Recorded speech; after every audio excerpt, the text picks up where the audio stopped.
right, hello, and welcome back to Real Seekers. I'm your host, Dale the Real Seeker. And today, I'm going to be, I know I said I would be posting up a solo shroud show. I'm just swamped with work, grading final exams, and everything like that before the Christmas break. So yeah, I'm going to renege on that premise temporarily. I will be getting up at least one or two solo shroud shows up for you guys before the winter semester gets started. But in the meantime, I thought just to save myself time, I'm going to post up an old SNS debate show about Christian hate speech and whether or not are telling the truth, the gospel truth, counts as hate speech or not. So this is a debate between me and my old co-host, the atheist David Johnson from the Skeptics and Seekers show in the second season. I'm also wanting to try to put up a solo show. We'll see if I have time to do it. I might take a break for the holidays, but if I can, I want to put up a solo show about Christmas-related topics. You know, messianic, the virgin birth. Are there contradictions in the nativity story narratives? What do we make of the Star of Bethlehem? Stuff like that. I want to see if I have time to put up a show like that. I also would like to try and fit in a review show, kind of reviewing some of my debate with T-Jump, finish that off, where we talked about the argument from beauty.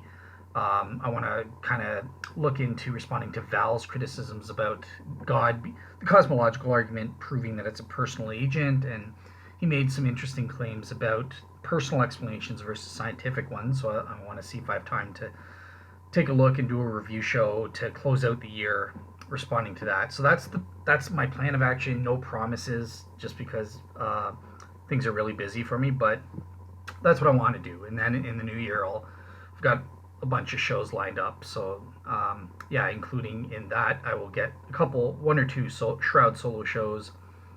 I'll try my best to get in the Jesus Mythicism Refuted Part 5, which is looking at the Jewish or rabbinic sources to see if those prove that a minimal historical Jesus exists or not. So yeah, this is just a couple things in addition to all of the guest shows that I'm trying to line up. So yeah, with that said, I will leave it at that. But yeah, enjoy this old SNS show about the nature of Christian hate speech from our second season. All right, take care. Hello, and welcome back to Skeptics and Seekers, our second episode of the second season here. And I'm Dale, representing the Christian or Seeker side. And I'm David, the Skeptic. Is that it? Not and the correct side? Or okay. David the Skeptic. I think it's pretty accurate by now. All right, very good. So yeah, this is my week to pick a topic, and I have to apologize to the audience. I was very busy this week, so I got a little bit lazy, and I recycled a blog that never got posted. I actually wrote this. This was the second blog I ever wrote for Skeptics and Seekers, and I titled it Christian hate speech or Christian doctrine. Is it hate speech or is it tough love? So yeah, I just want to apologize to the audience that we're having a change of topics. It's not the topic that I advertised last week. I will get to that eventually, some point down the road. But yeah, this week is on Christian hate speech. So obviously this topic with Christian doctrines, there are many offensive doctrines, things that atheists will label hate speech. So things like, preaching David is damned. He's going to hell unless he repents and believes the essential doctrines of Christianity. What else? Homosexuality is a sin. That's very offensive, very anti-PC in this day and age. So the question we're asking is, are these types of doctrines actual hate speech? And my main thing is, so this week, just so you know, neither of us, me and David talked about this, and we agreed actually not, for illustrative purposes, none of us are going to make an official claim this week. So none of us have the burden of proof. These are just statements of belief or opinion. We're going to be stating what we believe and clashing and going at each other on that level. So yeah, my statement of belief or opinion on Christian hate, whether Christian doctrine is hate speech or not, is basically I think that hate speech, from an ethical or moral standpoint, has to entail that there is the motivation of actual hatred towards that person or a group of persons or whatever, in order to be called hate speech. Christian doctrines can be offensive, but that doesn't make them hateful if they're motivated by love. They could actually be loving. Offensive doctrines could be an example of tough love. When I'm telling David I'm trying to save his soul, I'm using a scare tactic. That's fine. You're allowed, because it's the same way a doctor. We use scare tactics and tell people if you smoke cigarettes, that's going to be bad for you. You'll get lung cancer. You'll get all these problems, breathing and that sort of thing. There's nothing wrong with using scare tactics if it's actually true and there's a motivation of love. You're trying to help the other person. It's not out of hatred towards them or used as a disrespectful threat, like, go to hell or something like that.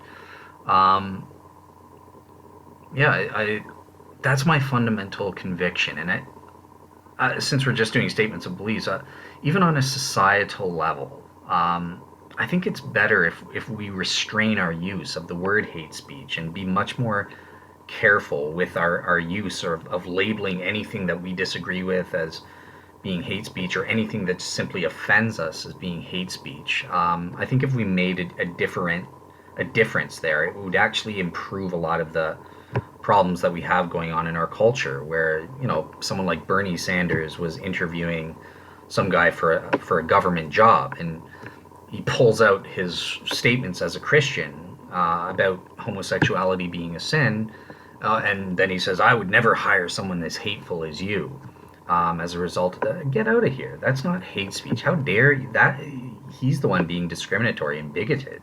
At that point, I mean, this is our doctrinal beliefs, where we have what we believe is divine revelation from God giving us the truth, and we're just trying to help people. God doesn't give arbitrary commands. His commands and teachings are for our benefit. So Christians believe they are being loving in spreading these doctrines.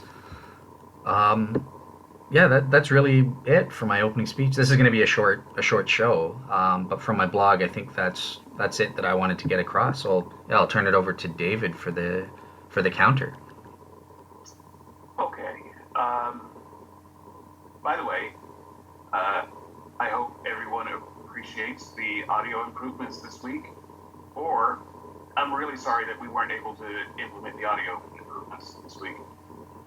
We're trying something. I don't know if we will be able to actually get it done. So at the time we're recording this, so it will either have improved from last week or it will not have, and I don't know which is going to be the case right now. But at any rate, thank you for long suffering with us for a few more weeks. We know about the issues, just not able to do anything about it right now. But it's not out of being unaware or unconcerned. Well, so for Drew Lyle, at least appreciate. Look, we're trying to do something here. In the meantime, with the few weeks where David's out of commission, we're at least trying to do something to improve it for you here. So yeah. Yeah, and we want you guys to have a show, so you can have something to walk your dog to. That is not a euphemism. Anyway, so hate speech. Should I try Seeker Dave? Sure, yeah. So I think I'd like to probe a little bit. Okay. Before I launch a full-on rebuttal. So one of the questions that comes to mind after reading your blog and just hearing you recap it,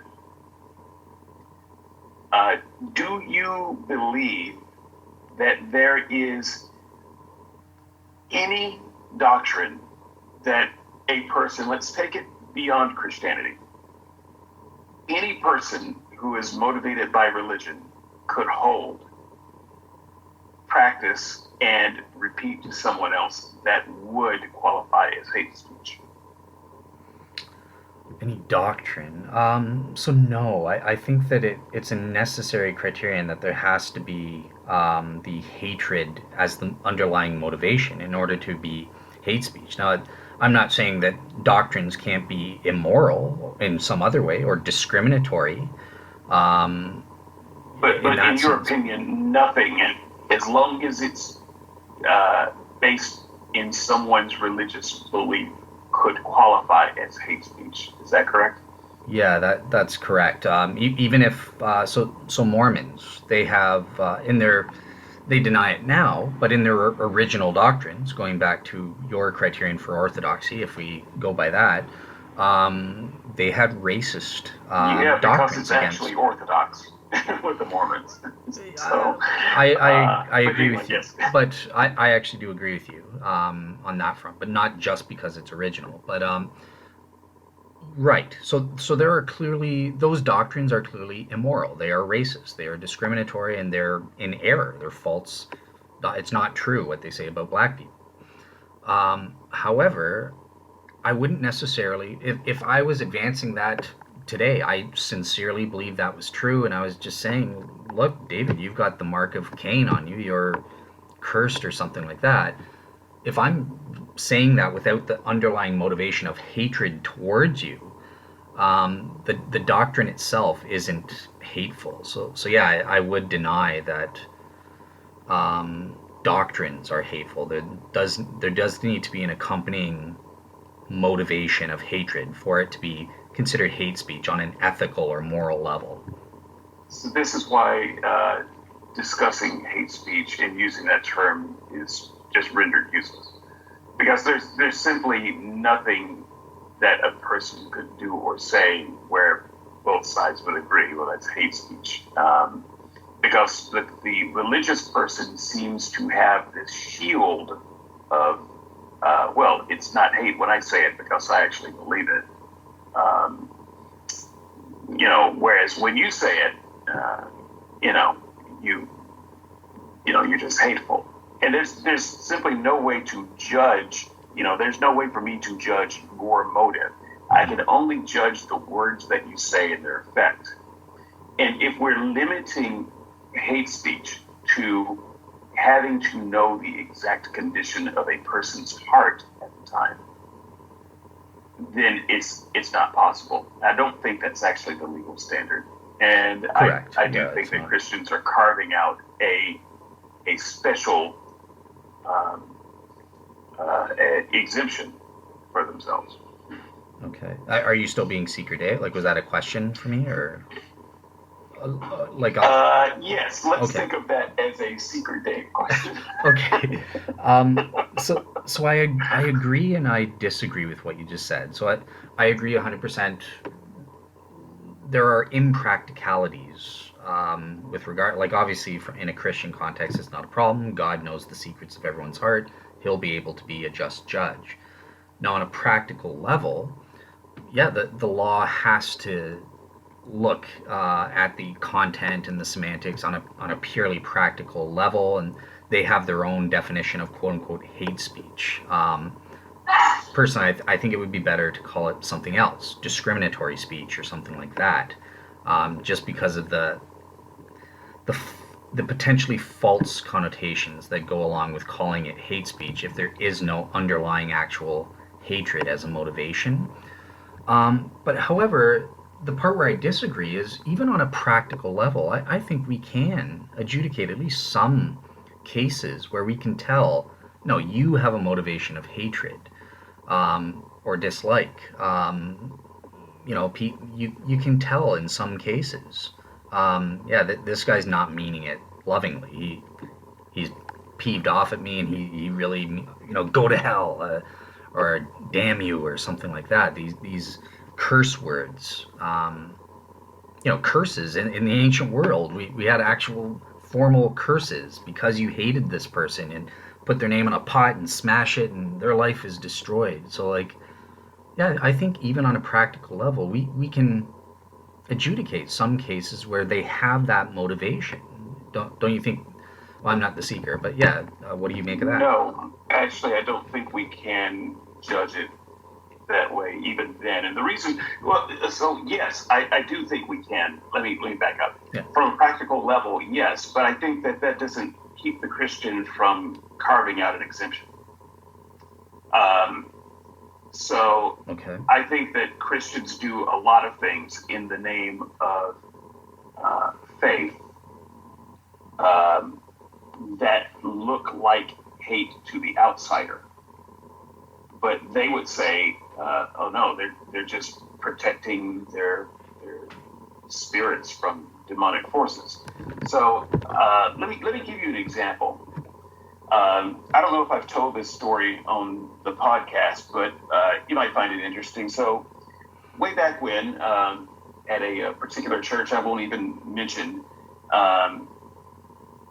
the specific church, but my old denomination, the Churches of Christ, so really funny in a lot of ways, but we had various flavors of the Churches of Christ. There were probably 5 distinct branches of that denomination, in a denomination that thought denominationalism was wrong, and that there was only one church and one flavor of one church. So there were actually about 5, and so there were on the conservative end of that denomination are people who use or what we call non-institutional, and they don't believe in things like donating money to Christian colleges or having parachurch organizations, things like that. At least as a church, you can do it individually, but not as a church. So it's very, there's some things that they would say, you can't go, supporting parachurch institutions. Yeah, my church is the same as well. By the way, yeah, it's nuttery at the highest degree, but it's very conservative. And actually, there's in my old church, there's a branch that's even more conservative than them. And so those people would be non-institutionals, but they use one cup. We call them one-cuppers. Okay. Now I'm just saying, we took the Lord's Supper every day, every week, every Sunday. Okay. And because that was a biblical command on the first day of the week. And yada yada. Don't try to understand. Just trying to let you know where these particular people were on the spectrum. These were non-institutionals, but not one-cuppers. But they were pretty close to as conservative as you got in our denomination. The step above them would be the mainline Churches of Christ. And then, if you're curious, there's kind of a liberal Church of Christ that had more allowances, disciples of Christ, and then there are outright progressives. So, at any rate, enough about denominations. Quite frankly, almost all denominations have about 5 different shades of the denomination. So don't think that your denomination is really any different. It probably isn't. That said, these guys were really conservative, but they were just one step below the main line. So they were really close together.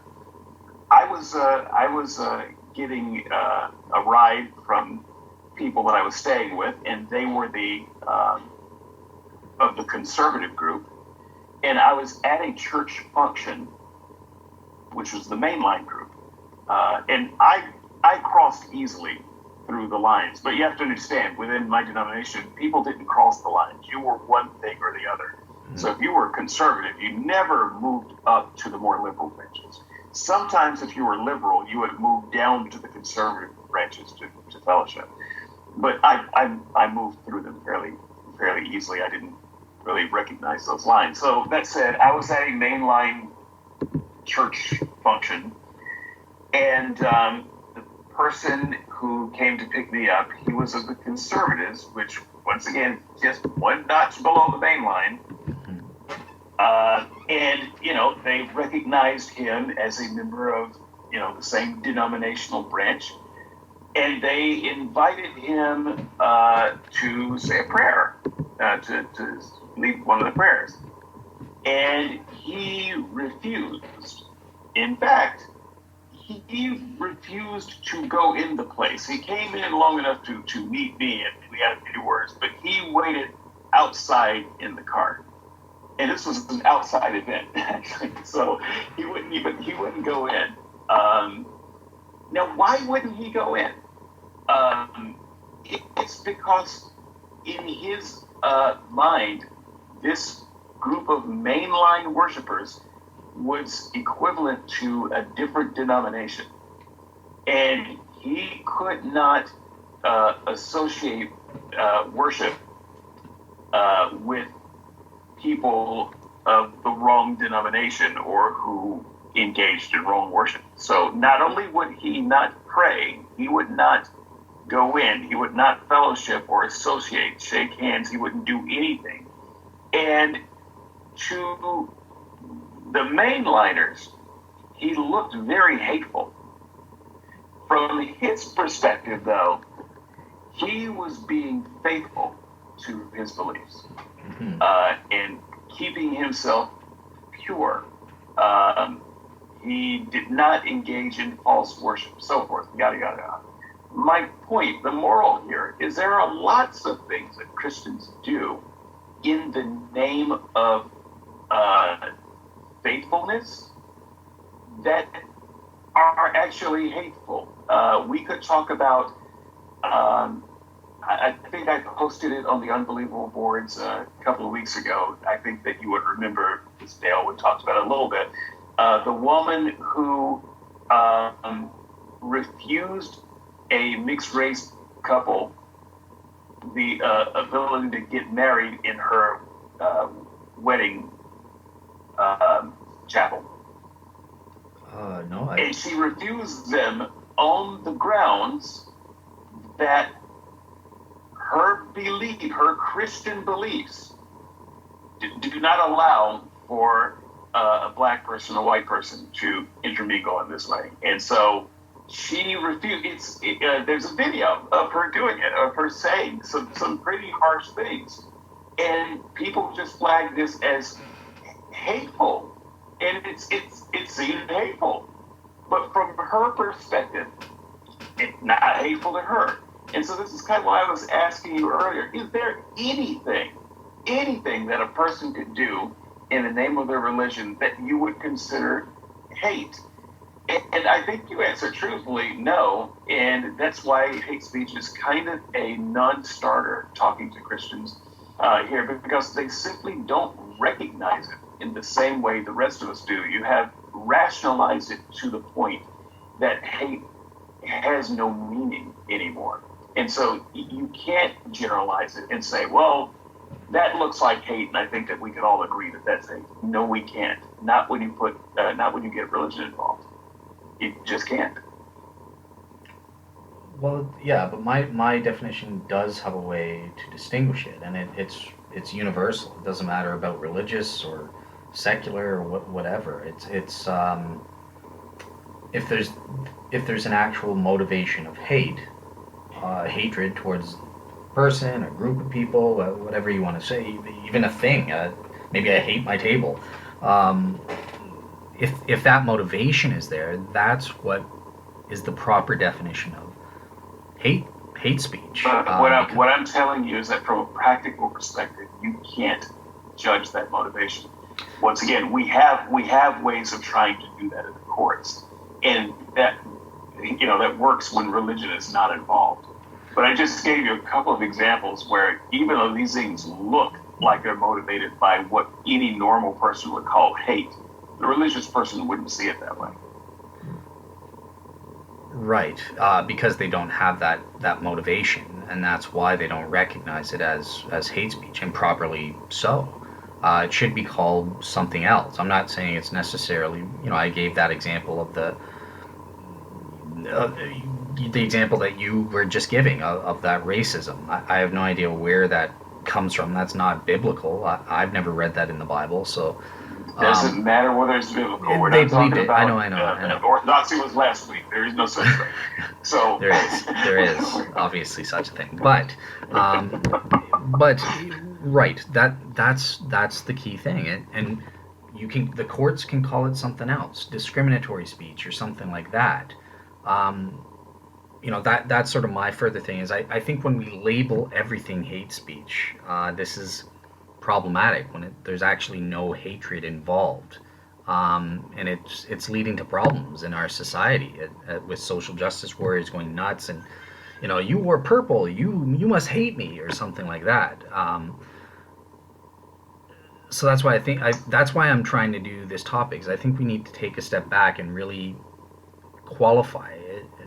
Is something hate speech even if it's offensive as heck, or even if it's a blatantly wrong racist belief, such as the example that you gave there. That's not necessarily hate speech. If she was sincere and she really believes it's bad to marry, who was the black one was against the white, or the white was against the black? It was a white woman, and she was against mixed race marriages, so she wouldn't let them marry in her chapel. Gotcha. So this white woman in this case, sure, she holds a racist belief, she holds an erroneous belief, she holds an immoral belief, you could even say, but it's not necessarily hate speech. But on a practical level, maybe you could tell. I can definitely tell that neo-Nazis have hatred towards the races. I can't tell with absolute certainty, but on a balance of probabilities, we can adjudicate from people's actions, from the way they speak, and that sort of thing. Yeah, I'm pretty sure neo-Nazis hate non-white people. I don't see how you can say that. With my religious hat on, and thinking like these people, having been these people, I don't see how you can say that. In fact, I use as an example in my write-up. Kids, go read the write-ups. They are pretty good. Mm-hmm. But I use as an example, a neo-Nazi in the act of lynching a black man while shouting racial epithets. Mm-hmm. You still can't say that he has hate in his heart. I think you could if you. No, you can't. No, well, I think that person. I know this person. No, I don't know anyone. Okay. Actually lynched anybody. Let's say you know this person and you know they don't actually have hate. They're just going through the motions. They don't believe black people are human beings. The thing that you do to them is. You're right. They don't believe that black people are human beings. They don't believe that they should be treated on an equal standing. They believe that it is disrespectful to proper human beings to treat their servant the same way they would treat their kid. For instance, you wouldn't invite your mule to the dinner table. That doesn't mean you hate your mule. Okay, so but I'm saying on a practical level, we can tell that that's, at least for the most part, that's not what they're doing. There is actual hate. In the same way you can tell if your girlfriend loves you or something like that. You can't know with absolute certainty. I think you're making that kind of a double standard there, because I'm saying you can't tell, and that person who is, while in the throes of lynching, that Klansman, while their hood is on their head and while they're burning the cross, is not doing so with hate in their heart, at least consciously. They're doing so with love for Jesus. They're motivated by love to cleanse the evil from among them. This is not hatred. It depends. Maybe there's this hypothetical. Listen. To determine if they say that they do it for hate. Who am I? Yeah, who are you to say that they do? I'm a human being who can judge the emotions of other people, not with infallibility, but on a balance of probabilities in a lot of cases. Sometimes we're wrong. And in the same way, we should get to judge the emotions of Christians when they say hateful things. Yeah, and you do. They don't get to hide behind doctrine. No, but you do, right? In exactly the same. And you personally have, and so have others on the board against me, for example. I've been charged with hate speech when I'm in Mad Dog Dale mode. And you're right. You can tell that I'm angry at these people, or with someone like Darren in the first season, or Tara or something like that, or whatever, you can tell, and it's not infallible. You screwed up this week. You thought I was angry at Sarah or something when I wasn't, but still, that doesn't No, I mean thought that you were angry at me. Oh, okay. You thought I was Yeah. angry. Well, still, you thought I was angry at you, and you were wrong. But you can still adjudicate. There are some matters where you get it right. You're like, yeah, you're actually coming across as angry against. I can tell that you're insulting someone, and you're speaking out of hatred or dislike towards the person, Okay, contempt. so I believe that you can do that at a doctrinal level as well, Okay. because there are whole groups of. So one of the things that I said in my write-up is there are people I hate. So let's just explore that for a moment. Mm-hmm. I contend that we all hate people. Now, I think most people would probably say, "Oh no, I don't hate people. Screw you, people. You do. You're lying to yourselves. Stop lying to yourselves." I'm talking to you skeptics as well as you Christians over there. You absolutely hate people. This idea that you love everybody is utterly insane. You can't love everybody. What on earth? How watered down? How diluted has love become that you can love 7 billion people that you don't know?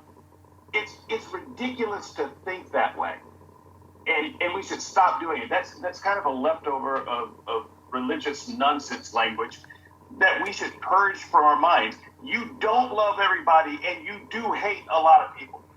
Can I ask? It may take you a while to realize it. So Can let I me just ask give you a couple of, before you jump in, a Sure. couple of examples of people I hate. I hate rapists and sexual predators. I hate them. I don't just hate the act, mind you. I hate them. I want the world to be without them. I hate bullies. I hate them. I hate everyone who preys on the weak and the helpless. I hate them. I don't know if I mentioned this. I hate racists of all stripes. I hate them. The list would probably grow if I set my mind to really thinking about all of the categories of people I hate. I don't dislike these people. I'm not disappointed in these people. I hate them. I despise them. And you should too. You don't love them. Stop it. Okay. So my first thing before I respond to that, my question was, when you say that the doctrines are hateful, do you mean? No, you don't mean this. Well, let me just ask it for the sake of the audience. Do you mean that the original author had the motivation of hatred when he wrote those words, or you're talking again? You're pure. The propositions themselves, in and of themselves, are hateful. I don't know if I've made that distinction in my mind.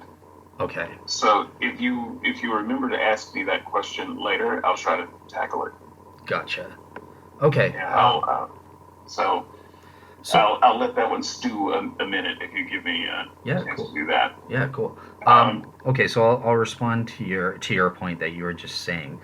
So absolutely, it's true that Christians, they're not sinless once they get saved. There's a process of sanctification. We continue to struggle against the flesh, is how the Apostle Paul puts it in one of his letters. Even the apostles continued to sin after salvation, and one of those instances could be I experience hate towards someone or dislike towards someone. We know it's wrong. We're sinning when we do that. And I have to confess, there have been times in the moment where I've disliked someone in the comments, or I have shown contempt, and I get ashamed when I get called out for that, and because it's true, I'm not supposed to do that. A true Christian should be always trying to be perfect and that sort of thing, and that's why I really struggle hard to do better in that regard. But yeah, it's not permanent. My overall attitude is I don't dislike anyone right now. I'm happy with everyone. I don't sustain the hatred or this dislike or whatever for people, including Hitler, including rapists, murderers. Okay, They're all well, people Hitler's with. dead, and he's not Hitlering anymore. So, But still, so what? He Hitlered in the past. Past tense is just as bad as present tense. I mean, well, not emotionally. I mean, not unless you're maybe one of the families or survivors of his torments. It's not the same. And this is what I mean by the word has become so watered down at this point. For the Christian, love and hate don't mean anything. And so I think you've lost some emotional connection. I'm not just speaking you, Dale, you emotionless robot. I think Christians have lost the emotional connection with what it means because they have spiritualized the word love and they have tabooized the word hate so that they just don't mean what they would mean to normal people expressing normal emotions. I think that is true, and to some extent Christians do that. Even I was doing that when I'm trying to. Is dislike the same thing as hate? Oh, it's okay to dislike someone, but you can't hate them or something. But it's at the end of the day, biblically speaking, I think that you are right that it's the same motivation actually, and we shouldn't try to obfuscate. Do I actually love Hitler? No, I don't think I could say I love him actively. I should. Do I even? I'm just sort of ambivalent towards him. I know he's an immoral guy and stuff like that, and what he did was evil and stuff. But right. But I think you have to bring it closer to home to really have the emotional resonance. I mean, I really do, because it's really hard to love or hate anyone in the historical context because you didn't know him, you're barely affected by him. Okay, well, I guess this is the only thing.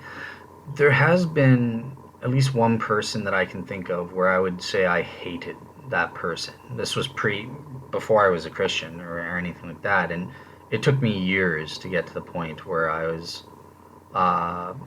truly forgave it and okay, I don't hate anyone. So it's possible to do what the Christians are stating. It even with when it impacts you emotionally on a personal level. I think what Jesus teaches or what the Bible teaches is doable, and I've done it, and we can all do it. And I did it even without the help of the Holy Spirit. As a non-Christian, I was able to do this. So, how much more with the help of the Holy Spirit and that sort of thing. So, yeah, I just don't think what you're saying. What Christians do is they kind of hide behind this idea of I hate certain things, but I don't hate people. Hate the sin, not the sinner. Right, and that is an artificial distinction to me. For instance, you hate evil. Do you love the devil? Well, remember, I have a controversial view in that, the devil and the demons are. I'm asking the wrong person. Well, listener, not Dale. Do you love the devil? No, you don't. Well, I hear you. Yeah.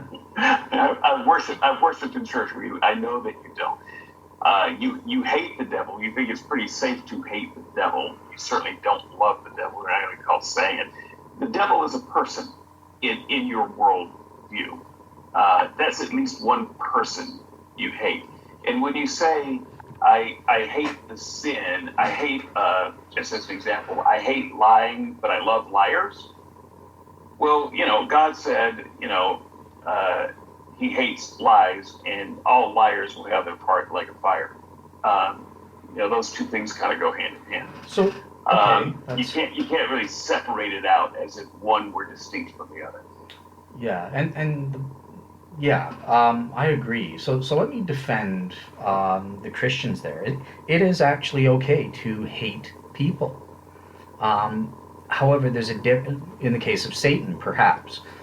Well, but it's not okay to hate sinners, human being sinners. Why on earth would that be? Well, perhaps there's a relevant difference between Satan and demons. They're irredeemable, whereas people are still redeemable. So, I don't know, maybe on that level, if you're one of the Christians that say I hate Satan, there's that justification, and by that lights, okay, well, after the day of judgment, you can hate the people in hell. I don't know. I don't. I believe they're still redeemable even in hell, but that could be a potential justification for why it would be okay to hate Satan or the demons, perhaps. Again, what do you think of that? Well, I think you're working too hard. So I won't spend a lot of cycles trying to sort that out. I think that most people who hear that are going to have an opinion, pretty strong opinion one way or the other, and neither you or I are going to change it. And I think that most traditional Christians are going to hate Satan. And it's not going to have anything to do with whether he's redeemable or not. It has to do with he's the epitome of evil, and that's what it is. And I think that if you think that someone is actively doing the kind of evil that is destroying you or a friend of yours, I think it's meaningless to say that you love them or that you don't hate them. You know, do I hate my next door neighbor? No, I don't even know my next door neighbor, actually. I wouldn't recognize my next door neighbor on the street. However, if my next door neighbor broke into my home and tried to assault my wife, I promise you, I would have one emotion for my next door neighbor. It would be hatred. Now, would I hate that person forever? I don't know. Would that person be redeemable? Don't care. I know that at that moment and for a long time thereafter, I would hate them and I would be perfectly justified in my hatred. That's just human, and I think that it is inhuman to deny that. Now, but Christians, you understand though, Christians are called to a higher standard. God's ways are not our ways. We're called to be Christians are called to an inhuman standard. Yeah. I don't think it's higher.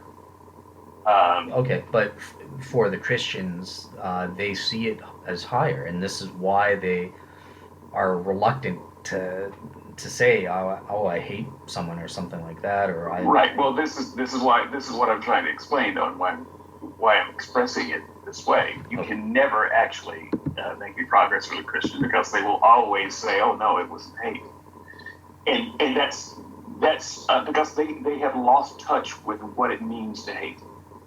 Good, proper, healthy human hate. There's nothing wrong with it. And so, it's as with all things, it's a matter of what you do with that emotion, but it's perfectly fine emotion. And it's the motivation of many great things that happen in the world. So yeah, hate. It can keep you alive. It can protect your family. It can do a lot of things. And if you pretend like you don't have it, you're a problem. Probably a danger to yourself and the people that you love. But here's the point of all of this.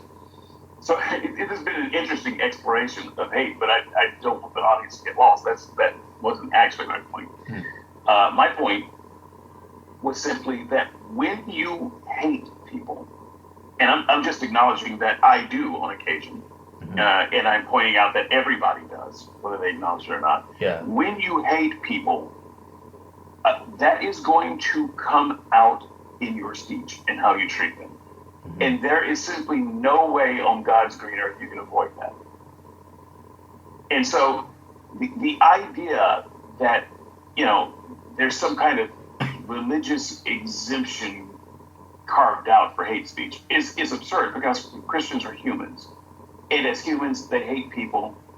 And, when they treat or interact with people they hate, some of that interaction is going to very likely be something that we might consider hate speech. And so there's just no exemption. You can't hide behind this, well, I've got this otherworldly morality and the Spirit of God guiding me away from it. BS. We all are guilty of hate speech. And we all need to recognize that from time to time because we can't do better if we don't. And I'm simply suggesting that some of the hate speech that Christians are guilty of has to do with their official religious presentation, because some of what they hate is part and parcel of the identity of the people that they're dealing with. You cannot hate homosexuality the way Michael Brown claims to without hate speeching homosexuals. Can't do it. Oh, I think just as an example. Yeah. Yeah. I certainly can. No, you can't. You only think you can. That's part of the delusionalness of Christianity. Once again, this is not a slam against you. I'm not saying Dale is delusional. I am saying that this is institutional delusional on the part of Christians. That somehow you can separate your feelings about this person's identity and still, quote unquote, love the person. You are full of it, and nobody buys it. Okay, well, yeah. All I can say is you're wrong. I'm telling you, is to the best of my knowledge of myself through introspection. I know you guys don't. I am able to separate the sin from the sinner. Now, I don't always do that flawlessly, but I can do it. Yeah, like that. I've actually viscerally hated a certain sin. If you would. Well, let me ask one question to you first. Before I forget. Listener, it sounds like we're talking over each other. We're roboting out with each other, so I can't actually hear you sometimes, and you can't hear me sometimes. We're not trying to. Go ahead. Gotcha. So just one quick question about something you said previously. So you said that hate has value. Hatred has value. It's something that's good. Do you see it as good as love? Are they on par? Like, you got to have love and hate. They're both equally great things to experience, or? Without having thought about it deeply, I would say yes. I would say hatred is just as human as love, and I think that there have been probably just as many atrocities committed from love as from hate. So I don't think that you can single out hate as bad, love as good. They're both human. It's like happy is good, angry is bad. No, that's not really true. And Christians believe in anger. They're all about some righteous anger. Yeah. So I don't. The only reason you're not about righteous hatred. Well, actually, you are about righteous hatred. You're just not about righteous hatred of people is because your doctrine says you can't. But you are about righteous hatred of things and attributes of people and behaviors. So, I mean, even Christians are on board with some good old righteous hate. I just apply it to people as well, because that's just the reality of what hate is. And I just have no reason to try to dodge that reality. Gotcha. Okay. And yeah, everyone knows the Christian view is no, they're not equal, and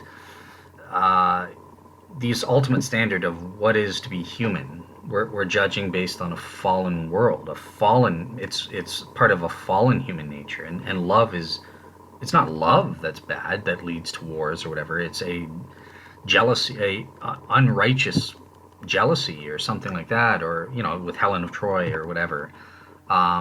It's actually sin that's again leading to.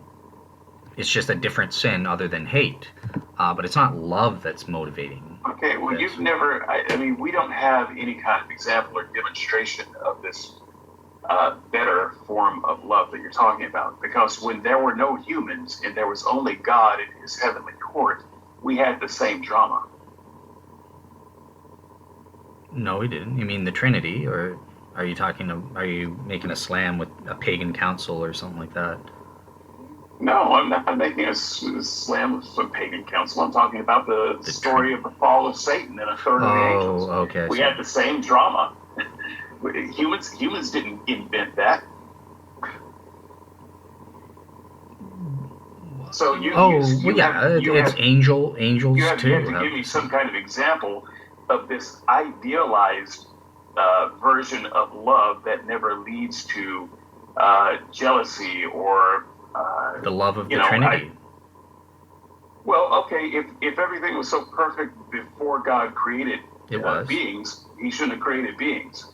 But in the world of created beings, you can't show me an example of this exalted kind of love. Sure. You're kind of Sure it can. denigrating me for saying, well, it's human. Jesus' love for the apostles. What, the 30-year-old who got himself killed? Yeah. And who still, while he was at it, managed to commit acts of violence, many cases of ad hominem attacks on people. This is the guy? Yeah, that's that loving. Guy? That's loving. It's not... When I say I have to be loving... So that's part of what I mean, though. You can say everything is loving. David, I can say... It's meaningless when a Christian says it. I don't care when you say it's loving. If you say you love me right now, I have no emotional attachment to that because you don't know what the hell love is. Well, wrong. I know what true love actually is, according to the Bible. I know what agape love is and the ideal that I should be striving for. And that does not necessarily never say mean or offensive things. I could call you a viper and a hypocrite. Jesus did. If it's true, and it's worse than that. Have I called you worse than that? Yes. Okay, I don't remember it, but okay. Do you remember what it was? Anyways, you've called me a liar. Oh, okay. Which I think is worse. Okay, sure. Great. I actually, I could call you a liar. Yes, so long as I'm careful not to mislabel you or something like that. If it's actually true, I'm allowed to use those offensive words in a loving way. I'm saying it to edify.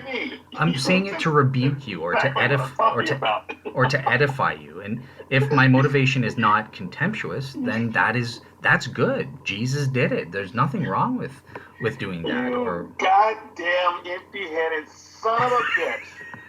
You don't think there's a thing as righteous anger? You look at you with the rapists. No, I'm not angry. I meant that in a good way.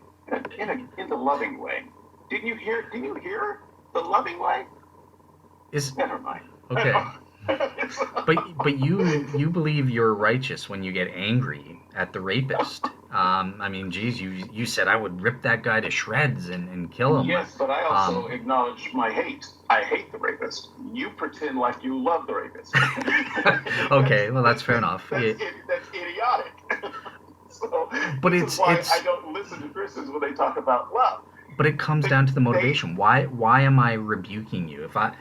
When I called you a liar, there was no hatred at all in my saying that. You're rebuking me because you're an ass. Because you think that you have the right in moral superiority to tell me when I'm wrong. Yeah, you do not. You skeptics do that to me and to Christians all the time. So stop. We all have the right to pronounce on what we think is right, and to teach that. I'm allowed. By the way, when I was saying you're an ass just now, I wasn't angry with you. Oh yeah, I didn't interpret. I didn't even hear that. Right, but so what? Your motivation in calling me that word. That wasn't hate speech. Say ass for Pete's sake. Jesus called people a brood of viper. So I think that's probably worse than ass. I don't know. I don't know about using that word. It's seen as a swear word by some. So, anyways. Snake or donkey, which is worse, a snake or a donkey? I think snake is worse. Snake is associated with demons. Okay. So yeah, I'm pretty sure you can say ass because Jesus called people demonic snakes. All right, we're getting sidetracked. The point is when you use that word, an arse. Ass. When you use, all right, come on, pay attention. When you use that word just now, you were making an edifying point. I wasn't offended at all because I knew it wasn't hate speech. You weren't motivated by hate in saying it.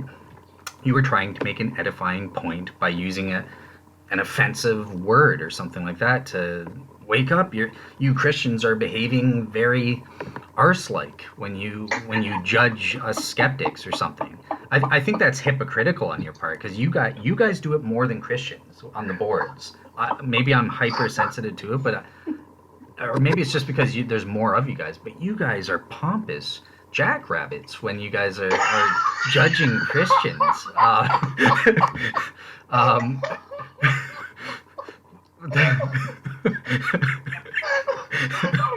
I I'll stop if it's coming out badly, but the point is that if there's not, this is my weekly therapy session.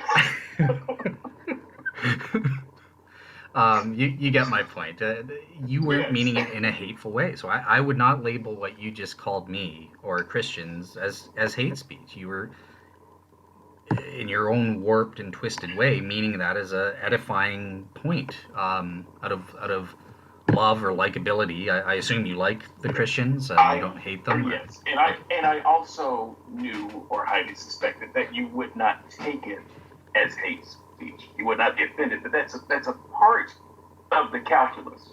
Okay. Because I am not actually trying to offend you, at least not while we're on the show.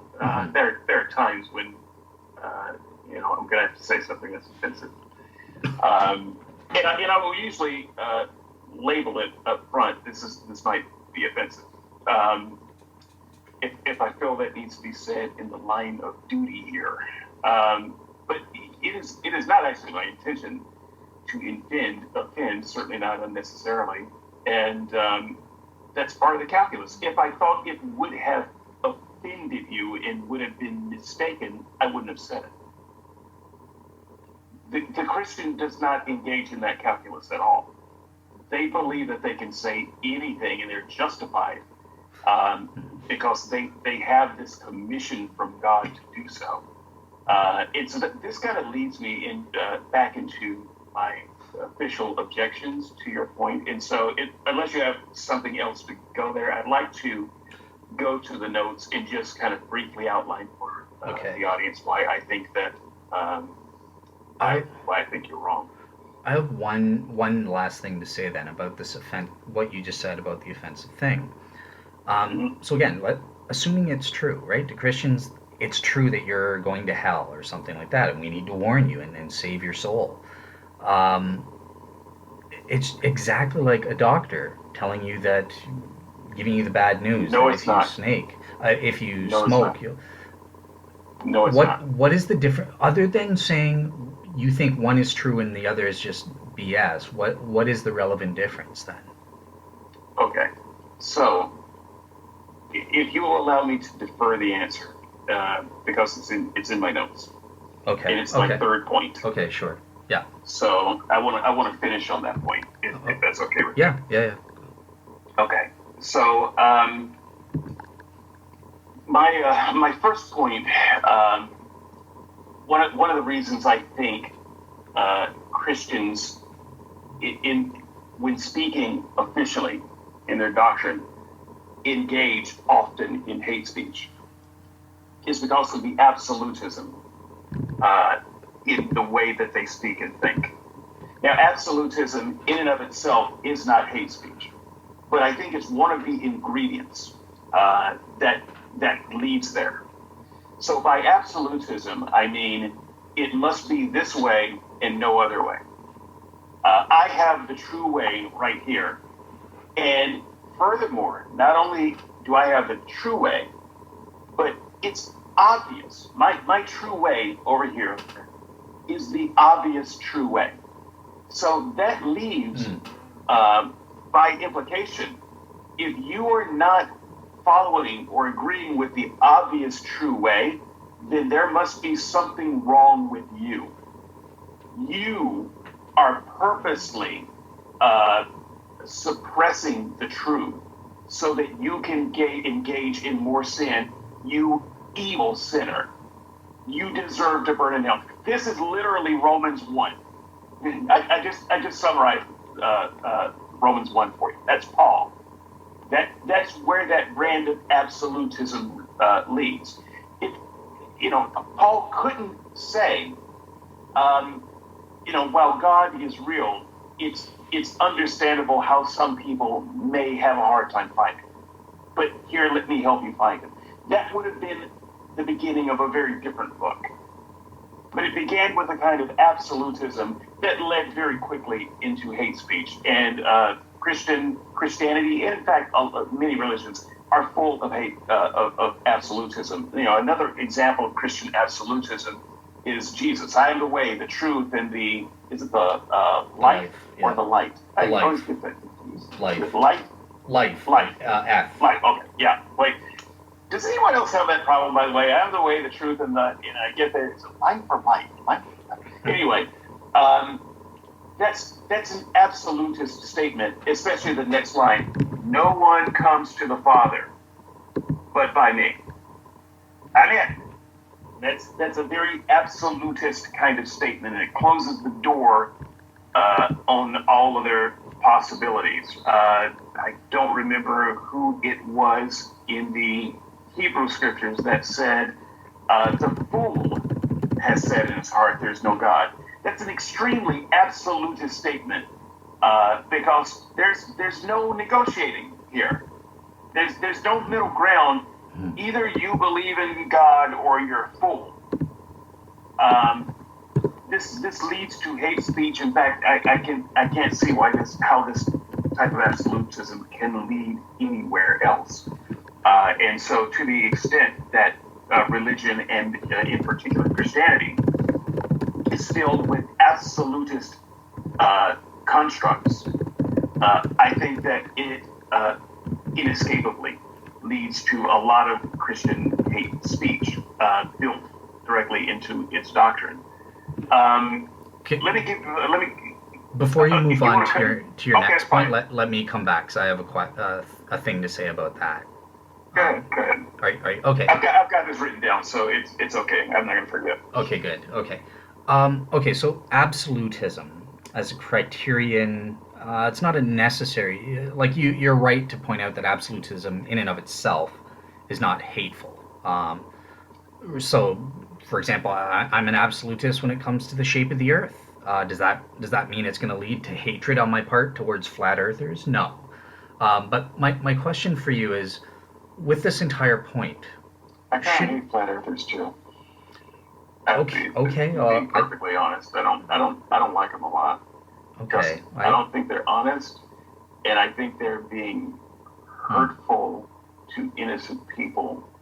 I think they're committing a form of what I would call informational abuse, and you greatly limit a person's opportunity in this world when you give them the wrong information about how it works. But anyway, gotcha. Go ahead. Okay.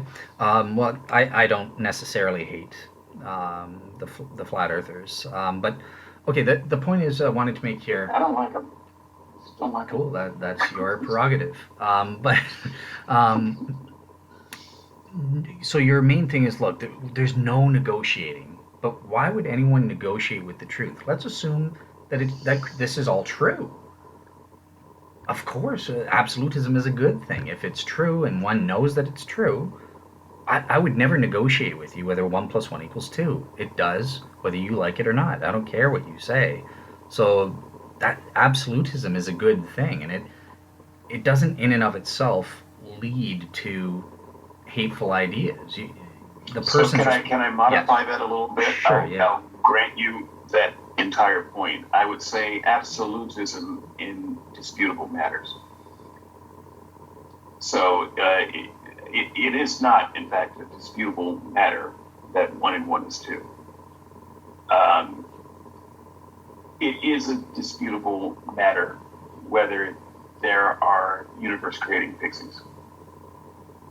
Okay. And so there are different levels and qualities of ideas. How do you decide that, though? Because it's certainly, I can pull a David Johnson on you, and I can point to one person who says 1 + 1 does not equal 2. Show me your brain scan. One of the smartest people in human history, Rene Descartes, challenged that was true. So yeah, my pastor said he would. He doesn't say he denies that, but he would if the Bible. that math checks out.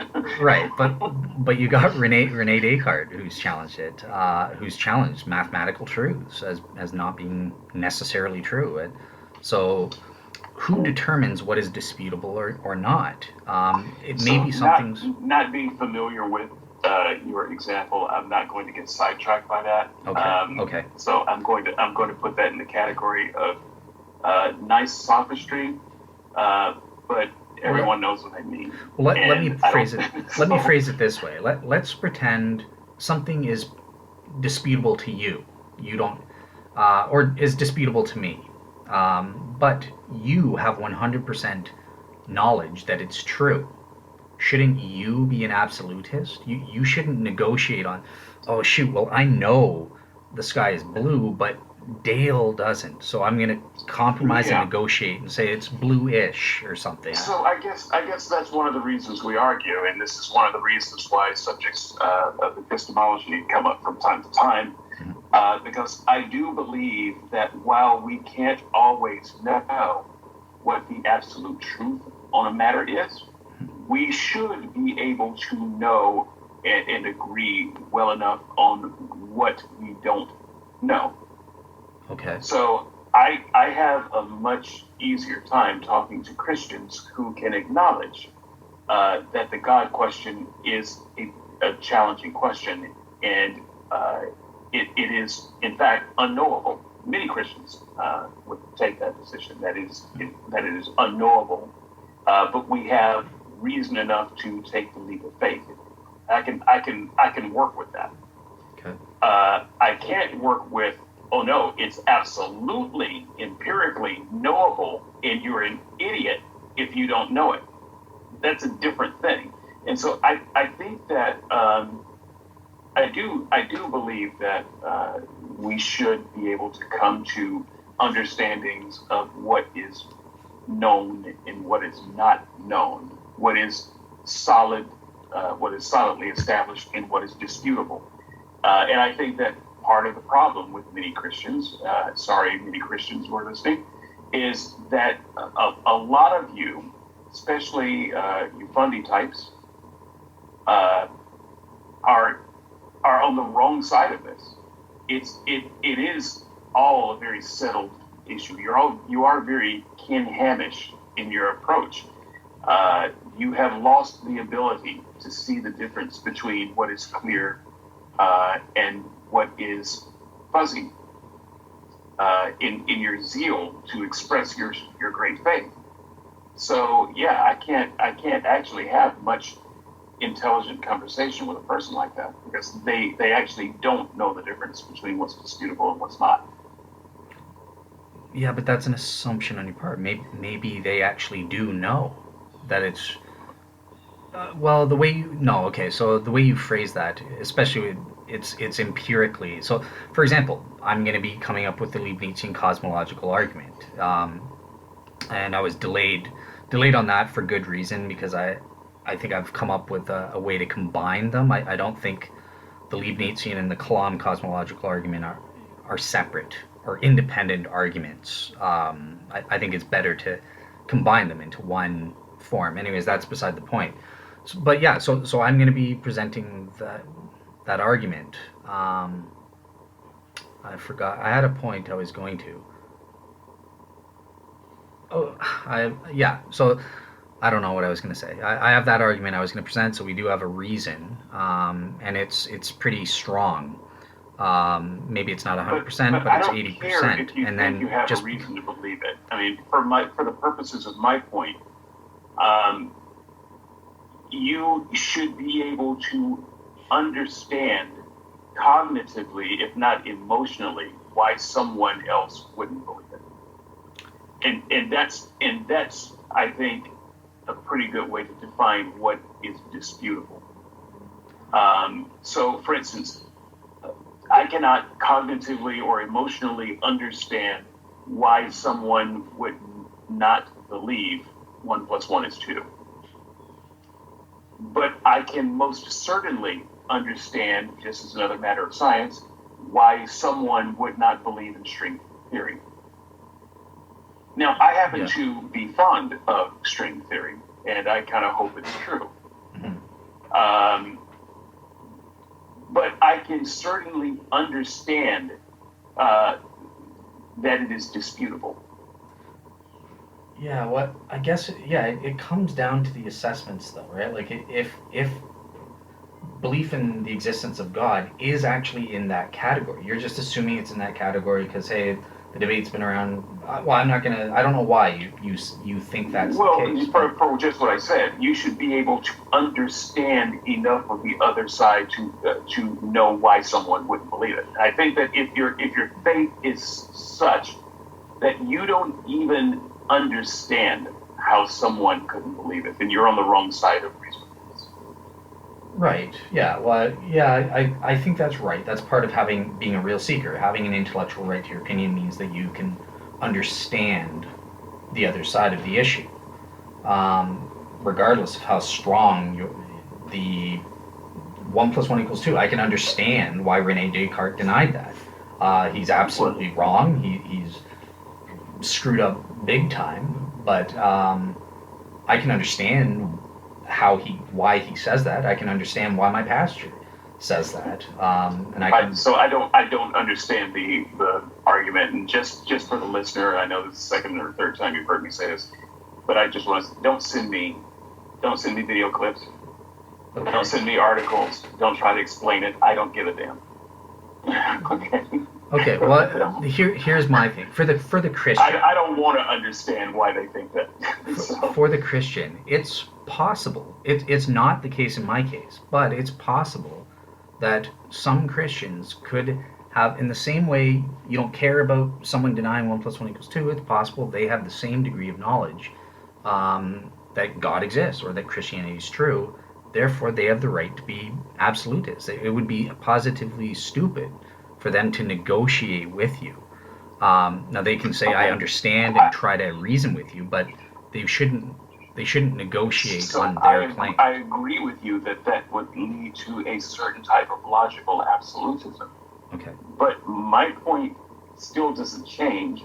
I would then say that form of absolutism over something that I believe that in my category would be a disputable matter would almost of necessity lead to what we're calling hate speech. Okay, fair enough.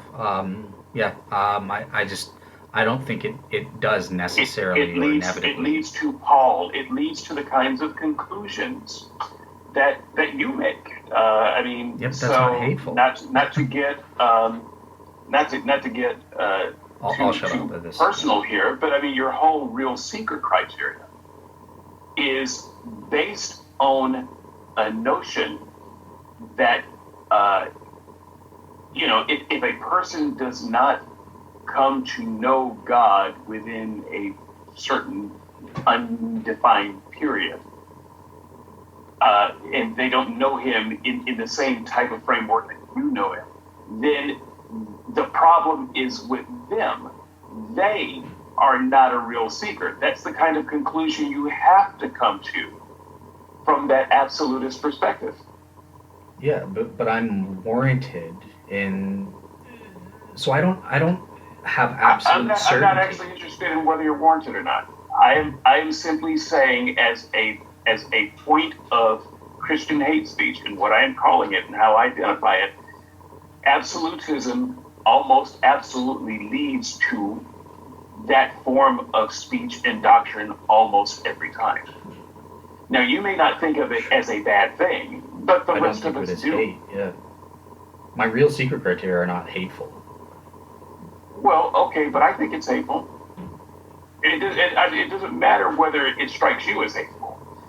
I'm not because as we've already established. I'm not going to go over that. You have no idea what hate is. But from my perspective, a real person who is not trying to suppress his humanity, I think I've got a better idea of what hate is than you do, and your real seeker criteria comes across as hateful. Yeah, I'll let you have the last point. Everyone knows I disagree. It leads to a judgmental conclusion that... Sure, there's a judgment there, yeah. Yeah, there's judgment that bodes negatively toward another person. That is, from our perspective, quite unfounded, because it depends on your God existing. So, right. Yeah, it is, from our perspective, hateful, no matter what it is from your perspective. And part of it is that you start with an absolutist perspective. No, I don't So- start there. The part that you said you don't care about is what you have to care about. Are you warranted in having that? And then you can have the logical entailment. What follows? Okay, but given I'm that? not arguing warrant. Yeah, but that's I'll fine. grant you all of your warrant. That still leads you to what I am describing as an absolutist perspective. Sure. Okay. So great. So me and David disagree. I think that it can lead to a broad definition of absolutism. That does not necessarily entail hate speech or something. David does. Oh, okay, great. We understand the positions. I don't think we're going to make progress on that, so I'll let you move on. Right. So our goal is not to convince each other. Where you've expressed your. I'm simply responding to your expression of belief Okay. with my own expression of belief. Okay. So- Cool. Okay. So confusing hate with love. Let's. Yes, yeah. So confusing hate with love. So I talked about this earlier, and so I won't spend too much time with it. But Christians are so motivated to not hate, to not admit to hate, that everything that an outsider would look at and see as hate, the Christian simply recategorizes. They file it under something else. So in our emotional file cabinet, we would just file it under hate, but the Christian files it under love. And so here's an example of that.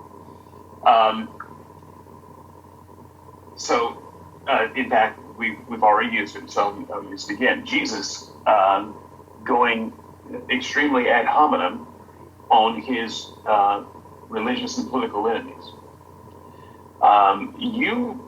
You say, well, of course, Jesus said some pretty vile things there. Call them sons of the devil and such. I mean, these are, in our parlance, these could easily be curses, what you would call curse words. Jesus did that sort of thing with impunity, and the fact that it's recorded a few times in Scripture leads me to believe that if this guy was real, he talked like this a lot. And yet, instead of saying, yeah, he's got a temper, he's not a very loving guy, you would say, oh no, that's very loving of how he confronted these people with their sin. You just recategorize it. You just file it into a different drawer to the point where you confuse hate with love. And so Christians inevitably commit hate speech in their doctrine because they don't know the difference. They file all kinds of things under the wrong category. So it doesn't. They don't think of it as hate, but everybody else does. Because you got a bad filing system. Yeah, so I disagree, but I think there is an interesting point here that I hadn't really considered on this issue. So that how the outsider test, how if we just read Jesus' words, you hypocrites and snakes, perhaps you as a skeptic could come away with the same as reading my emails to Tara or my comments to Darren or something when I'm in a the Mad Dog Dale things. What's the difference there? And in that light, the reason Christians make a difference is because of the overall context. It's not just the words themselves. We have the Bible as a whole. We know who Jesus is, God, so obviously he's morally perfect. That helps. He wouldn't sin, so obvious. We have other factors that come in that allow us to adjudicate that these words are not hateful or they're meant lovingly. So Right, but I appreciate you bringing up those other factors, but the fact is Christians don't care about those other factors. Jesus is the essence of goodness. God is great, God is good, and it's never a consideration that could be anything else. Well, that's another factor. What do you mean? That's the same thing I just said, right? That's one of the factors. We know that Jesus is God, okay. and Sure, but I thought you were, suggesting that somehow Christians evaluate the words that Jesus says against, some objective criteria. And the fact of the matter is, there is no criteria that they're evaluating Jesus' words against. He's God. That's the end of it. That is the only criteria that Christians are looking at. Yeah. So I would agree that Christians should think about it. Like I was forced to think about it, this issue, because of you. I think about a year ago or whatever, when Jesus called the Samaritan women dogs. That was the particular thing, right? So yeah, I think Christians should think about what is the difference. If I call someone a hypocrite or a dog or whatever, and Jesus says it, what? Like, for example, my pastor, when I asked him, I think he's totally wrong. He was like, "Oh, well, we can't do that, but Jesus, he was allowed to do that." Yeah, I grew up hearing that a lot. Yeah, well, I don't believe that. I think I am allowed to call you a hypocrite or a liar if I have sufficient warrant to or a son of the devil. Or a son of the devil, yeah, a son of Satan or something. So long as it's done for an edifying purpose. But yeah, Christians should be mindful. There may be stuff outside of the particular narrative or text that we are using and imposing onto that text to come to the conclusion. Well, when Jesus said, "You vipers, you hypocrites," that was said in an edifying or loving way, as opposed to Jesus got peeved off and said that the heck with you guys or something like that. He said it in a hateful way. There might not be a way from the text itself to adjudicate it, so an outsider would be like, yeah, Jesus is a hateful guy. But if there are ways outside of the text that help us adjudicate, such as knowing from the scriptures and having warrant that Jesus is God, therefore he's morally perfect, therefore he couldn't, and the Bible itself says hatred is bad, and you shouldn't love your enemies, don't hate them, and that sort of thing. In that overall context, you can say, well, obviously Jesus wasn't, not obviously, but given those factors, but Jesus was. It's like it's a built-in get out of jail free card. Jesus couldn't possibly do any wrong because of Jesus. Yeah, I guess morally perfect God. So whatever he does, got to be good. Yeah, well, I guess that's a relevant question because, hey, let's pretend there's no indicators in the narrative either way to tell if it's loving or not. Even with these overall factors, you could say, okay, maybe this narrative is just an error. Maybe this is hateful, but Jesus didn't do it, or something. If you're not into biblical inerrancy or something like that, so yeah, you would have to. I would actually prefer a person said that. Yeah, that would actually make for a better conversation than the one that goes, yeah, Jesus said this, but it's not hateful, because what that does is that just turns that turns the human enterprise on its head. Now I don't know what hate is. I read the Bible, I just don't know what hate is. I don't know what an overreaction is. I don't know what anger is, because I'm looking at this stuff and you're saying, yeah, Jesus did that, but he wasn't angry. But if I saw that in any other context, in any other person, it would be anger or hate or an overreaction. So it just becomes a frustrating exercise. You're calling black white and white black, and I'm just supposed to nod along and say, yeah, okay, that makes sense, when it doesn't. Well, yeah, but so the reason I think that view it's improbable that this is an error. Why don't I just go, oh, well, it's equally possible it's an error? And the reason is, number one, we have biblical, theological reasons to think that that's probably not an error, but also secular, historical ones. So I linked to Dale Allison last time. It's more probable, speaking as a secular historian, that whether you like it or not, Jesus said stuff like this. You can't deny that. So. Oh, no, I agree. I agree with you. When I said that I would rather, a person approach it that way, I don't mean that they would be approaching it with any kind of biblical or literary integrity. But in some ways, I don't actually care about the literary integrity. I care about the fact that they're using this as a framework for their moral landscape. So I don't want someone to actually treat this stuff with integrity if this is going to determine how you treat other people. I want you to interpret it as liberally and as kindly as you can, so that you don't have the kind of framework that says, yes, it's okay to treat people like this and call it good. That's the worst of all possible outcomes to me.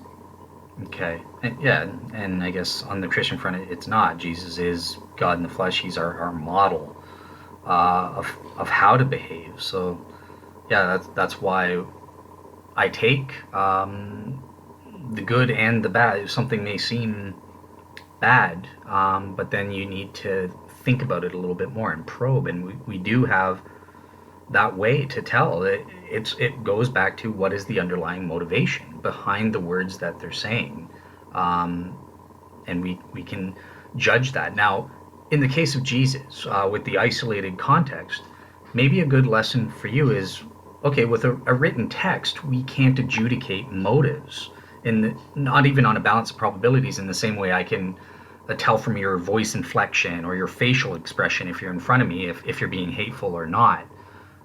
We have more indicators when I'm with someone talking to them in the flesh, whereas I should be much more cautious when reading a text and just, this sounds hateful to me. We can't really get the motivations. Maybe that's the lesson that we should get, and then we can infer the motivations based on outside reasoning or something like that. Okay, so I will let that Cool. be. But I think you see the point that I am making, and that may be something we hash out a little bit more in the comments. So let me get to my final point, which is where your question lives. I will just say this last note. I understand you. I understand. Okay. That's something that feels a lot like progress. I feel like we should end the podcast here. But that would be cowardly, and I think there's some more laughter to be had. Well, this is your favorite. I think I get accused with this, so yeah, I don't think you want to miss your last point. Yes. So my last point is I call it Messiah complex. So who does Jesus think he is? He thinks he's God. and who do Jesus' followers think they are? Well, they think that they are messengers of this God. Apostles, almost. Or prophets, in some ways. That's how they treat it. And so, when the Christian tells you that you need to learn about Jesus and that you are swimming in sin and that the end result of your sin is that you're going to burn in hell, they are not doing it as a friend. They are not doing it as a counselor. They're doing it as if you'll allow me to use this term, Jehovah's Witness. They are doing it as a soldier of Christ. And this is where it goes from tough love to bad shit crazy. Because you are not a freaking soldier. You're not a prophet. Jesus isn't talking to you. You don't have marching orders from heaven. Get the hell out of my face. You have no right to be there. Tough love, you have no position of love to express to me. I don't care what you think my fate is. It is not up to you to save me from it. Okay, I'll pause there and breathe. Yeah, so I think this is basically the same issue with absolutism. It hinges on, is it true or not? Do you know that it's true or not? And Christians, obviously, they would claim to know that it's true. So they have every right to be, I am a soldier. What's true? That Christianity is true. And okay, but I don't care. At this point, I just want to be clear for the audience. This point has nothing to do with whether it's true. I actually don't care. It has to do with whether you have the right to try to fix me. Okay, so my point is I think it does hinge on whether it's true or not, because if it's true, I have the right. I am a saint.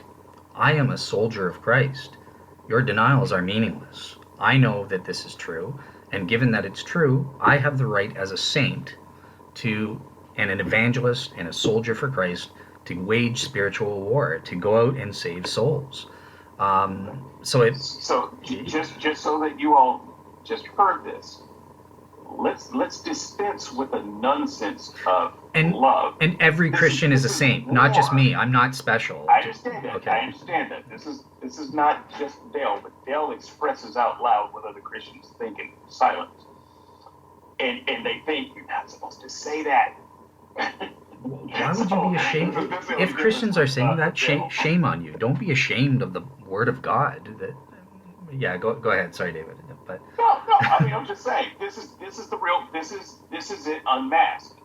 This has nothing to do with letting you know politely that your hair is on fire. This isn't the person next to you on the bus saying, "Pardon me, I just wanted to see you. Were you aware that your hair is on fire?"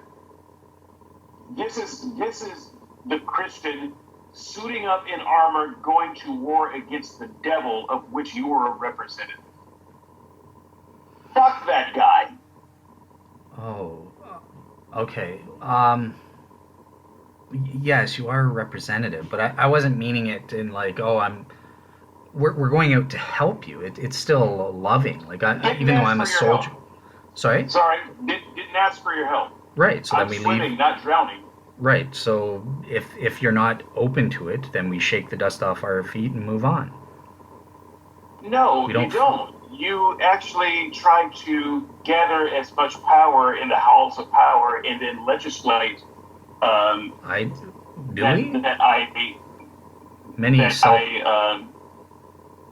Sorry, go ahead.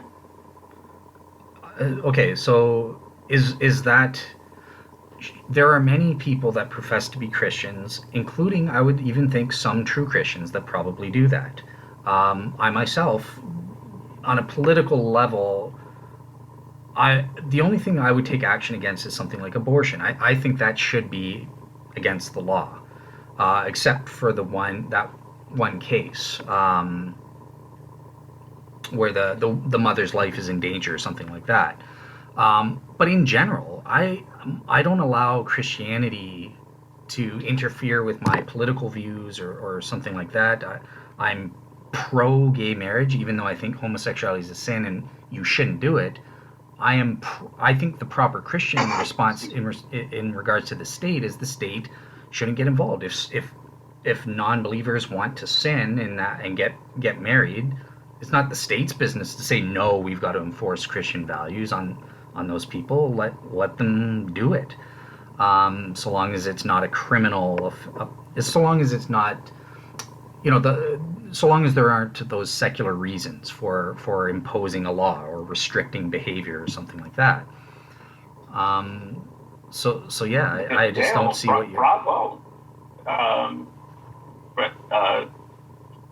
Bravo. I've stated this publicly before. Like, I've always felt this way. I'm stating it on this show.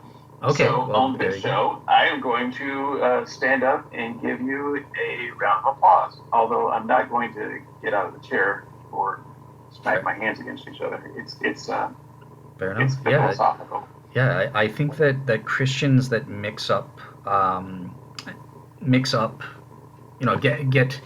think that it's the role of the state to be a Christian state and legislate Christian morality, even to unbelievers, is just it's wrong. It's been wrong throughout history, and it's caused a lot of problems. It's why we have so many fake Christians. When the Roman Empire switched, you think although we had about, I think it was like 2% of the Roman population at the time of Constantine was Christian. I'll have to recheck the numbers, but after Constantine, we get a huge boost. Now it's 10% of the empire. Do you think that all those people just had sincere things? No, they wanted, the political guy in charge is Christian, I'll realign to that so I can get political benefits, and we get fake Christians because of that. So, yeah, that's my take on that. I don't. There you go. So yeah. Well, cool things. Excellent.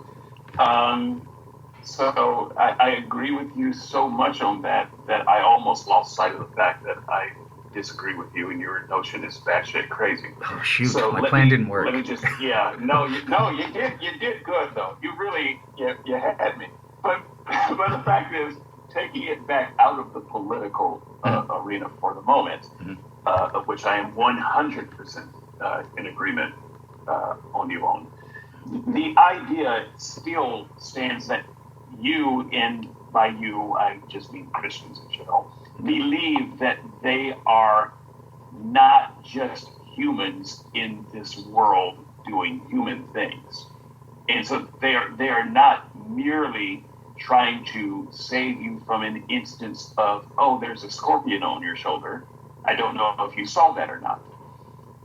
They are doing spiritual battle against demons through you when they evangelize to you, because they think that they are getting marching orders from spirits in another realm, and it is and so they have the right to judge certain of your behavior as sinful and to talk to you about the dire consequences of their imaginary dire consequences.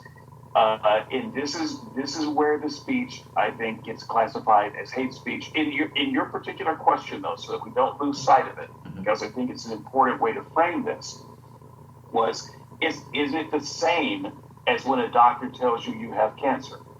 No, no, no. It's not even anywhere close. First of all, when a doctor tells me I have cancer, it will be because I went to that doctor and got an examination by that doctor. So doctors out on the street, just walking around, going to the pharmacy, going to the plane, don't actually have the right to stop me and say, hey, looks like you got cancer, buddy.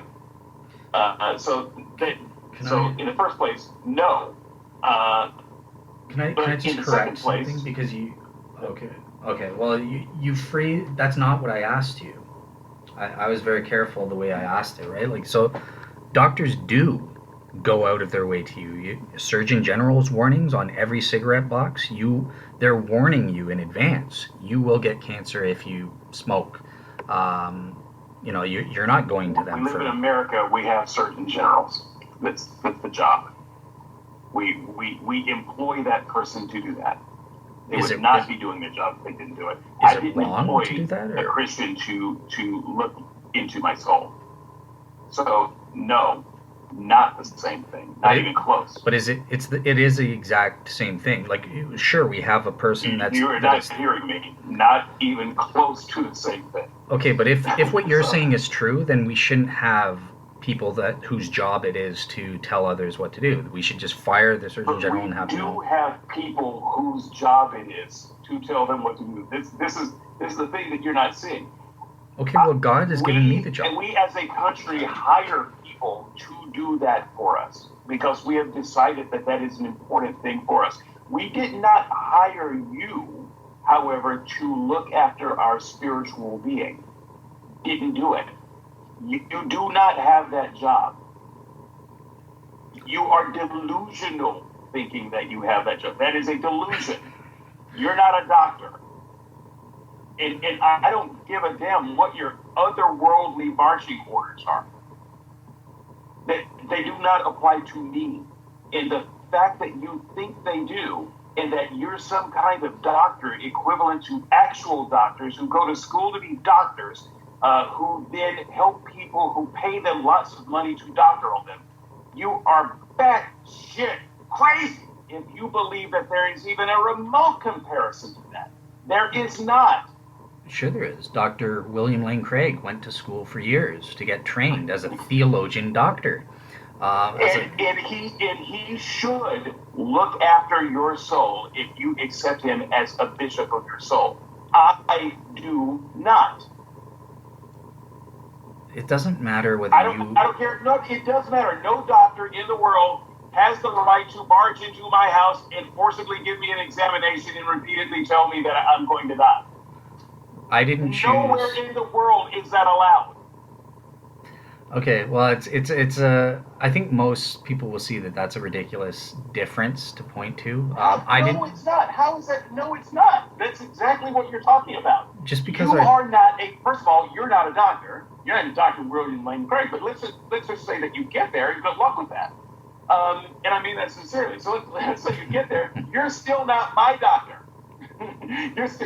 You're still not hired and commissioned to look after me. God is the doctor, and He's the doctor of everyone, whether you want it or Well, not, I because He don't give a created. damn if God told you to do something to me. That's no different than saying God told me to kill that person. God told me to help that person. I don't care what God told you to do. You don't get to help me because God told you to help me. Well, look, No, there's no well. no one's no, but I don't care if God told you to help me. You don't get to help. You do not have the right to help me. right. So the Bible recognizes that if you're just not like, look, back with season one, do you remember you were thinking of retiring and you said you've had enough of this? I didn't press the issue. If you had said that was it. Retiring this moment. No, but I Go respect ahead. it as a Christian. We do respect your wishes. If you just don't want to hear it, I'm not going to force. No, David, I'm going to email you every single week with a little Bible passage until you believe. No, if you say leave me alone, we respect that and we leave you alone. That doesn't mean we No, you can't. don't. But I don't. There may be some subset of religious people that do, but those aren't the people. Those aren't the problems. I mean, the reason I am an activist is not because of those people. We'll put it this way: You know, we are to actively. I think what you're going after people that actively go out on a street corner or something, right? And you, there's nothing wrong with that. They are called to do that, and whoever is interested.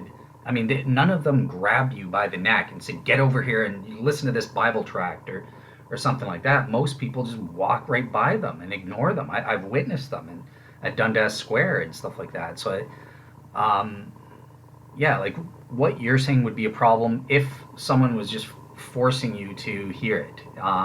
In terms of freedom of speech, we are allowed to go out and preach on a street corner, and whoever is interested can stay and listen. If you're not interested, You're allowed to stand out on a street corner and yell out racial epithets too.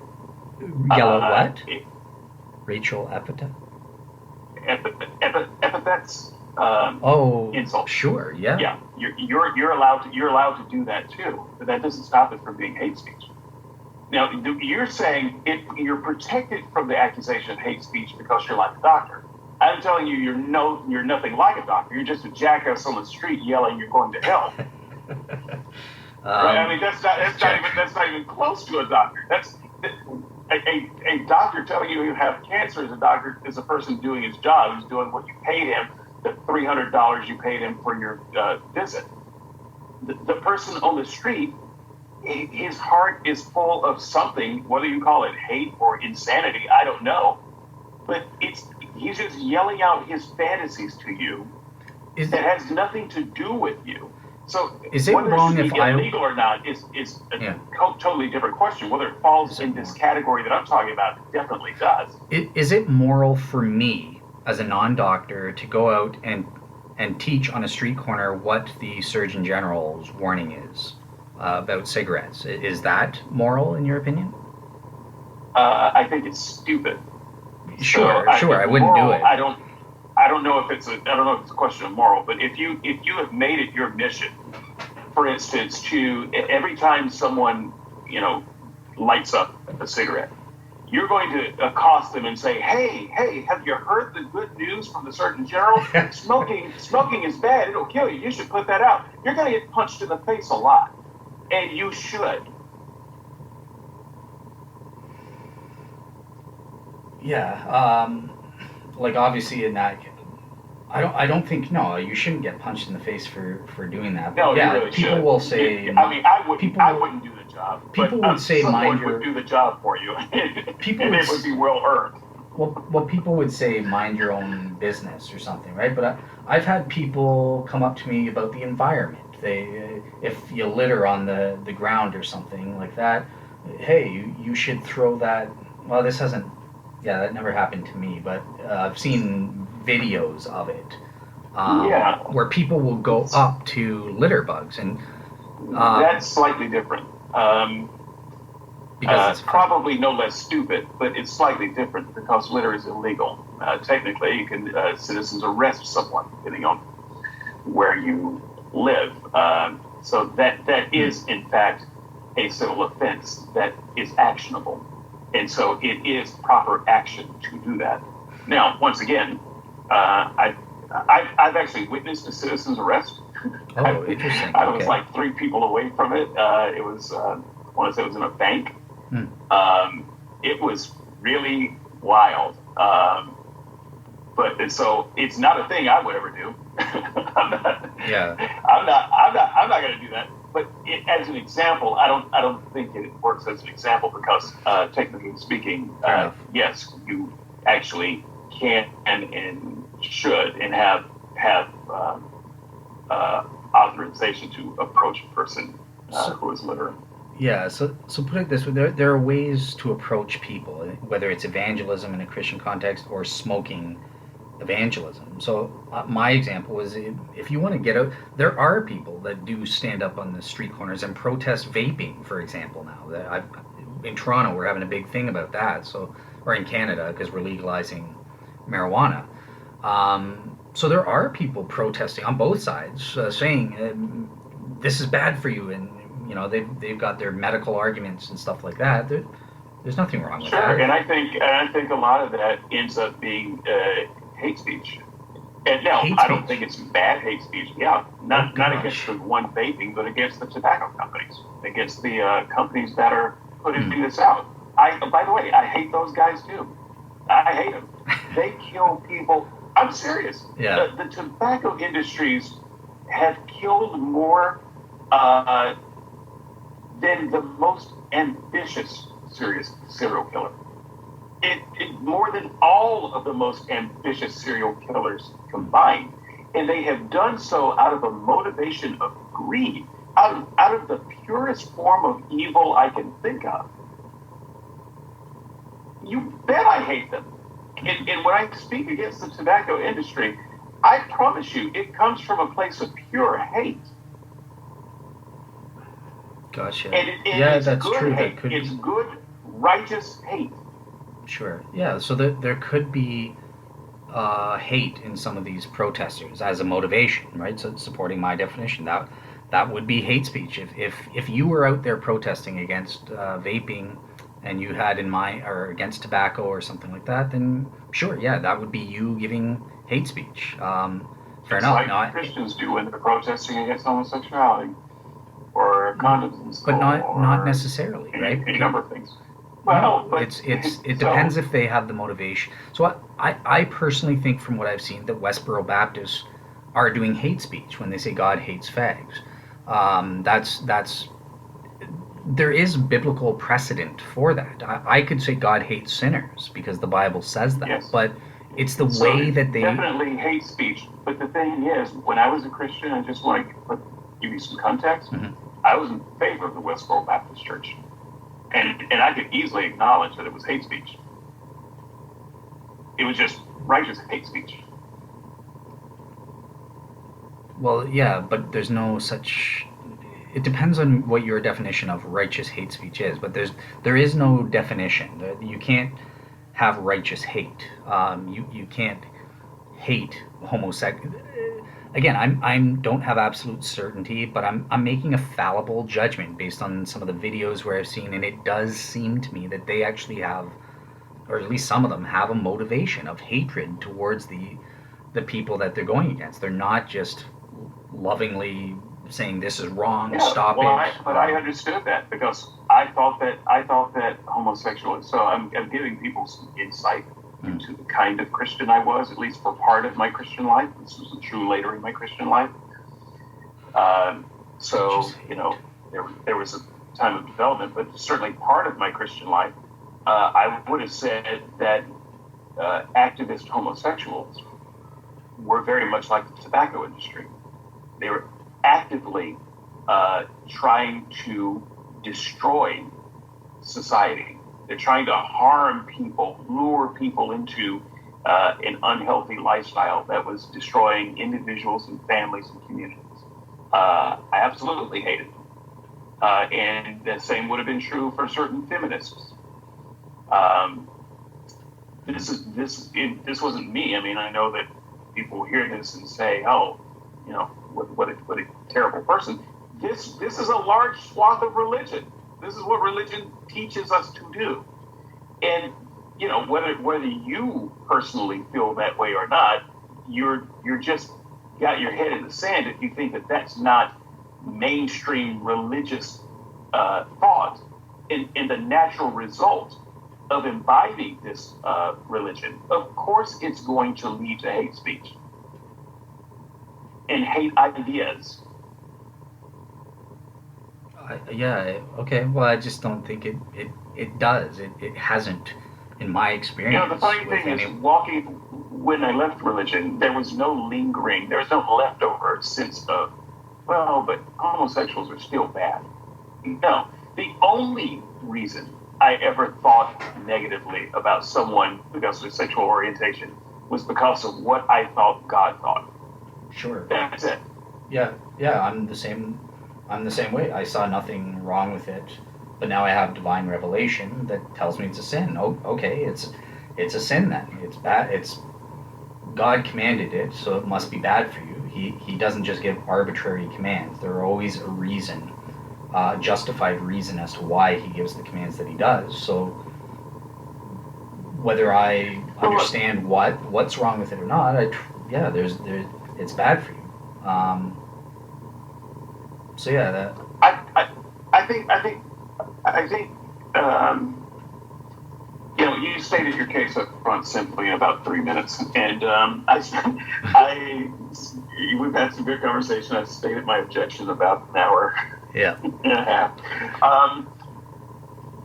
You know, the audience might be tempted to think that I spent more time on my objection than you did on your statement, but I didn't really. I just had a simple. Yeah, my point was really just a simple point, a bite-sized point for you guys to. Right. And bear in mind, I didn't do this with podcasts. When I wrote this, there was no SNS podcast. There was just the blog. So, And what the audience should know is, at the time of this recording, I didn't even begin working on this rebuttal until I got up this morning.